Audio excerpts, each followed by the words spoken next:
大家好，我是 Annie。大家都知道，比特币有一个非常重要的属性，就是它的总量是有限的，只有2100万颗。那么这2100万颗都被挖出来过后，将会发生什么呢？比特币是会走向消亡，还是说它会以另一种方式存在呢？今天只需要3分钟，让我们去探一个究竟。One of the most proudly touted features of Bitcoin is its maximum supply of 21 million. The reasoning goes that this property makes it similar to limited resources, such as gold. But what happens when all 21 million Bitcoin are mined? First, let's do a quick recap of how Bitcoin mining works. New Bitcoins enter circulation via a process known as mining.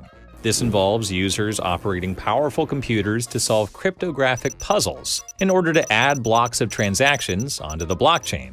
In return, they earn block rewards for their efforts. When Bitcoin was just created, each block added would earn miners 50 Bitcoin. After every 210,000 blocks, or roughly every 4 years, a Bitcoin halving occurs, which slashes rewards by half. So far, there have been 3 halvings, so each block added now earns miners 6.25 Bitcoins. The next halving is set for sometime in April 2024, where the block reward will drop further to 3.125 Bitcoins. You can probably see where this goes. Eventually, the block reward will drop to 0 as the 21 million Bitcoin limit is reached.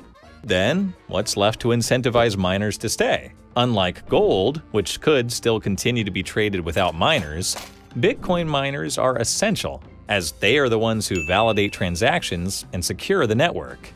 This is where fees come in.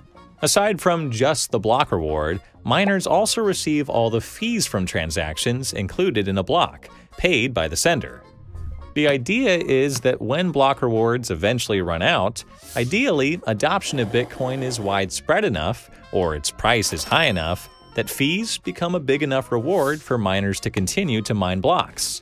However, some have questioned the viability for fees alone to act as a sufficient incentive for miners to stay, since aside from spikes during bull markets, fees have only made up a small percentage of total miner revenue.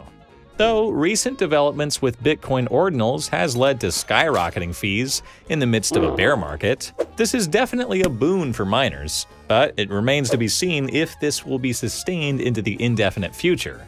Another potential income source could be via participation in demand response programs. These incentive programs involve large users of electricity, such as Bitcoin miners, getting paid for voluntarily pausing operations in order to balance out load on the electrical grid.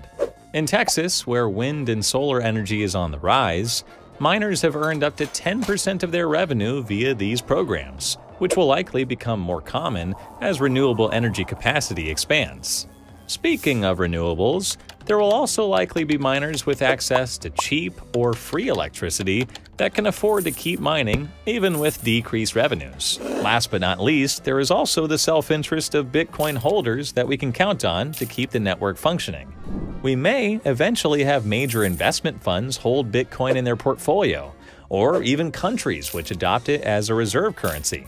If and when that happens, there will then be powerful and economically invested parties which will be motivated to keep the Bitcoin network secure by setting up mining operations if needed. 所以你怎么看？所有的比特币挖出来后，靠手续费就可以安全运转吗？如果你想了解更多关于比特币和其他加密货币的新闻，请点击这边查看视频。